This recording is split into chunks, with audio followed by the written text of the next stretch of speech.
गर्मी की एक शाम, रोज की तरह गांव के 3 लोग बैठे हैं रघु की चाय की दुकान पर। शाम का अड्ढता रघु चाय के बिना जमती ही नहीं। मोहक भैया, आज तो बड़ी देर कर दी आपने।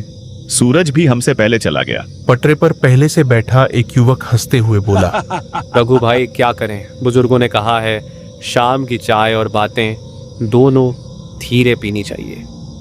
और विक्रम भैया, आज कुछ ज्यादा ही सोच में डूबे लग रहे हो।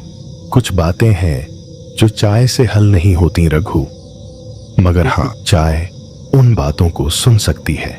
मोहक ने टुकुर टुकुर देखा। विक्रम की ये शायराना बातें उसे अक्सर चकित करती थी। भैया, ये जो आप बोलते हो, क्या आप रात को सपना देख कर आते हो? नहीं, मैं सपनों में जाकर बातें सुनता हूं, फिर लौटकर उन्हें चाय में मिलाकर पी लेता हूं। इसी तरह बातों की महफिल सज रही थी। तभी एक धीमी आहट ने सबका ध्यान खींचा। गांव की तरफ से धूल उड़ाते हुए रास्ते से एक बूढ़ा आदमी आता दिखा। चेहरे पर वर्षों का अनुभव, चाल में धीमापन, लेकिन नजरें स्थिर, जैसे कोई कहानी अपने पैरों से चलती चली आ रही हो। अरे शास्त्री जी, नमस्ते। आइए आइए, बहुत दिन बाद दर्शन हुए आपके। शास्त्री जी आ गए, मतलब कोई कहानी जरूर निकलेगी। अरे बच्चों, चाय नहीं, आज मैं खुद ही एक चाय जैसी कहानी लेकर आया हूं। कड़वी, मीठी और एकदम उबलती हुई।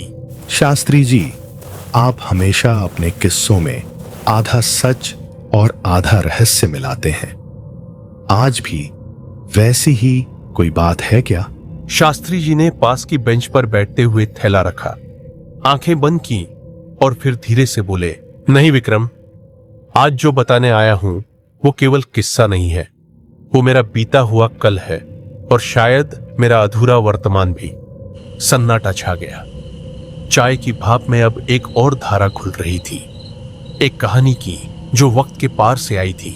और शास्त्री जी की आंखों में वो चमक आ गई जो सिर्फ एक लेखक की आंखों में होती है जब वह अपनी असली कहानी सुनाने जा रहा हो, वो जो उसने सिर्फ जानी नहीं बल्कि जिया हो। बहुत साल पहले की बात है, जब मैं अमरपुर नाम के एक छोटे गांव में शिक्षक था और जब मेरी जिंदगी में एक नाम था, राजली। राजली कौन थी? शास्त्री जी ने एक गहरी सांस ली और बोले, बस यही कहानी है। एक मुलाकात की जो कभी पूरी न हो सकी, एक चाय की जो कभी पी नहीं गई, और एक वादा जो श्मशान के किनारे आज भी मुझसे जवाब मांगता है। चाय की दुकान एक मंदिर सी शांत हो गई। हवा अब गर्म नहीं, रहस्यमयी लगने लगी थी। स्टोव की आंच कम हो चुकी थी, पर माहौल में एक किस्से की आंच तेज हो गई थी।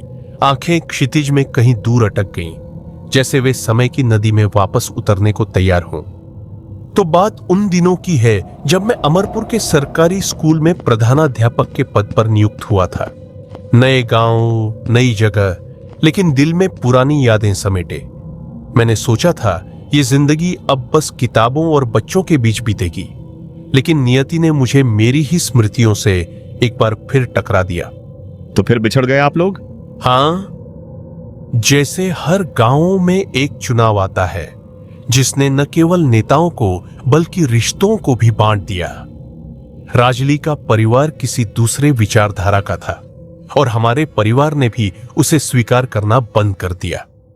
वो अचानक से दूसरे गांव चली गई, शिवनगर। कोई अलविदा नहीं, कोई वादा नहीं, बस एक सुबह स्कूल आया और उसकी जगह खाली थी। उस खाली बेंच पर मैंने पढ़ाई नहीं की, सिर्फ इंतजार किया। कुछ देर के लिए सब चुप हो गए, जैसे कोई पुरानी धुन फिर से गूंज गई हो। हवा अब भी गर्म थी, लेकिन उसकी थपकियां एक गीली सी उदासी ले आई। फिर कभी बात नहीं हुई उनसे? करीब 15 साल बाद एक दिन डाक से एक चिट्ठी आई। मेरा नाम बड़े साफ अक्षरों में लिखा था, लक्ष्मीकांत चक्रवर्ती। उन्होंने अपनी जेब से एक पुराना पीला पड़ा लिफाफा निकाला। उस पर की स्याही अब धुंधली थी, किनारे झर चुके थे, लेकिन एक कोने पर अब भी साफ लिखा था, शिवनगर। वह पत्र राजली का था। उसने लिखा था कि उसे हाल ही में मेरे बारे में किसी से जानकारी मिली कि मैं अमरपुर में शिक्षक हूं। उसने अपने जीवन की कुछ बातें साझा की। कैसे उसकी शादी एक शराबी से हुई थी, कैसे उसका पति उसे छोड़ गया और अब वह अकेली रहती है। पर उसने ये नहीं लिखा कि वो मुझसे क्या चाहती थी, सिर्फ ये कि अगर कभी शिवनगर आओ तो मेरे घर की चौखट से लौटना मत। आप गए? बहुत दिनों तक हिम्मत नहीं हुई। हर रविवार आता और मैं सोचता इस बार जाऊंगा, लेकिन स्कूल के काम, पिताजी की तबीयत और शायद दिल की डर ने रोक दिया। एक हल्की हवा चली, जैसे आसमान ने उस अतीत को सुन लिया। लेकिन फिर एक दिन हिम्मत बटोरी, सोचा बस बहुत हुआ, अब और देर न करूं। मैं ट्रेन से निकला शिवनगर की ओर। हाथ में वही पत्र था और दिल में 15 साल पुरानी एक धड़कन। रास्ते भर खिड़की से बाहर देखता रहा। पेड़, खेत, नहरें, सब जैसे उस बीते समय के साथी थे। ट्रेन से उतरकर सीधे घर गए क्या? नहीं, स्टेशन पर उतरकर पता चला कि शिवनगर गांव तक अब कोई साधन नहीं मिलता। शाम के बाद दुकानदार ने बताया कि एक ही रास्ता है जो श्मशान के पास से होकर जाता है। अब सबकी आंखें चौकन्नी हो गई। माहौल एकदम बदल गया था। चाय की भाप अब भय से कांपती सी लग रही थी। श्मशान का रास्ता रात में? हाँ, दुकानदार ने चेतावनी दी थी। कहा था रात को उस रास्ते पर जाना ठीक नहीं। कई लोगों ने कहा है कि वहां अजीब आवाजें आती हैं। कोई तुम्हें पुकारता है, कोई पास चलता है लेकिन दिखता नहीं। लेकिन मुझे तो सिर्फ एक आवाज चाहिए थी, राजेली की। तो मैं चल पड़ा पैदल। आपको डर नहीं लगा? डर लगा था बहुत, लेकिन उस डर से बड़ा मेरा पछतावा था। अगर मैं नहीं गया तो शायद ये कहानी कभी पूरी नहीं होगी। और जब कोई अधूरी कहानी किसी लेखक के पास रह जाती है तो वो उसे जिंदगी भर काटती रहती है। अब सबके चेहरे गंभीर थे। आंखें शास्त्री जी की तरफ कड़ी थीं, जैसे वे कोई भूत नहीं, एक गूढ़ आत्मा की कथा सुन रहे हों। श्मशान का वो रास्ता, वो अंधेरा, और फिर वो आवाज, लक्ष्मीकांत। शास्त्री जी की अभी आवाज भारी हो चुकी थी। हवा अब स्थिर थी, जैसे पूरा वातावरण सुन रहा हो। मोहक, विक्रम और रघु तीनों अब बिना पलकें झपकाए उनकी ओर देख रहे थे। जैसे ही मैं श्मशान के पास पहुंचा, रात की चुप्पी और गाढ़ी हो गई। पत्तियां हिलती नहीं थीं, पेड़ सांस नहीं ले रहे थे और जमीन में अजीब सी नमी थी, मानो कोई अभी अभी वहां से गुजरा हो। रास्ता संकरा था और दाईं ओर टूटी हुई दीवारों के बीच बिखरी राख, श्मशान भूमि का सूखा सच। वहां कोई दिखा? दिखा नहीं, लेकिन महसूस जरूर हुआ। मैं तेजी से चल रहा था, लेकिन मेरे कदम खुद धीमे पड़ते जा रहे थे, जैसे कोई अदृश्य शक्ति मुझे रोक रही हो। और फिर अचानक वो आवाज आई, लक्ष्मीकांत। कहाँ से आई आवाज? बाईं ओर उस बरगद के पेड़ से, जिसकी जड़ें जमीन को चीरती हुई बाहर निकल आई थी। जैसे ही मैंने मुड़कर देखा, उस रस्सी पर कोई बैठा था। क्या वो राजली थी? शक नहीं रहा। वही नीली साड़ी, वही झुके हुए कंधे, वही लंबे खुले बाल।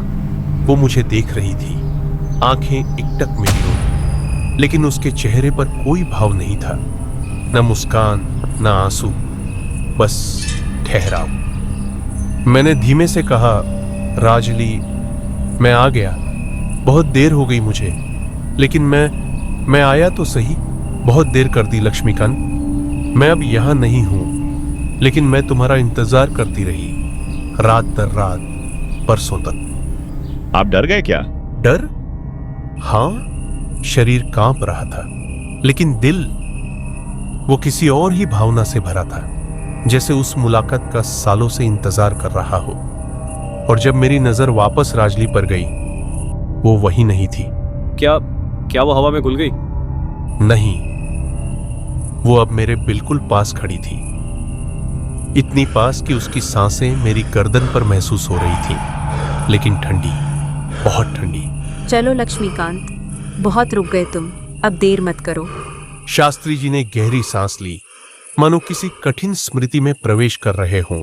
मैं कदम बढ़ा चुका था, लेकिन तभी मेरे पीछे से किसी ने मेरा नाम पुकारा, लक्ष्मीकांत। ये कोई दूसरी आवाज थी, जिंदा, पहचान की, इंसानी। और जैसे ही मैंने पीछे देखा, आंखों में चमक थी और माथे पर चिंता। बेटा रुक जा, उसके साथ मत जा, वो इस लोक की नहीं रही। आप कौन हैं? मैं राजली का चाचा हूँ। वो अब इस दुनिया में नहीं है। उसने इस जगह पर आखिरी सांस ली थी, इसी रास्ते पर, और तब से वो यहाँ भटक रही है। हर उस इंसान का इंतजार करती है जिससे कभी कोई रिश्ता अधूरा रह गया।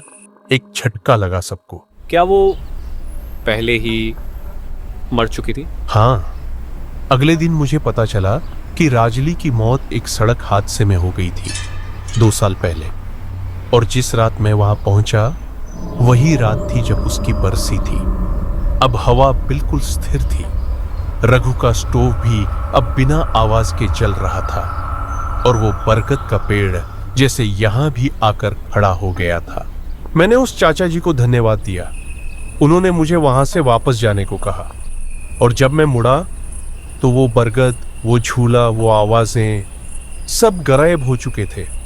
जैसे कुछ था ही नहीं, जैसे एक सपना देखा हो, लेकिन मेरे दिल में कुछ हमेशा के लिए बदल चुका था। और आप लौट आए? हाँ, लेकिन साथ में वो कहानी भी लाई जो मैंने सिर्फ लिखी नहीं, जिया है। और तभी से मेरी कहानियों में सच्चाई की वो परछाई आ गई जिसे लोग भूतिया समझते हैं, लेकिन असल में वो अधूरी आत्माओं की पुकार है। शास्त्री जी की बात पूरी होते होते पूरा चबूतरा जैसे किसी अलक्षित दायरे में आ गया था। ना मोहक की जुबान हिली, ना रघु का स्टोव सीटी मार रहा था, और ना ही विक्रम ने कोई अगला सवाल पूछा। चारों तरफ सन्नाटा था।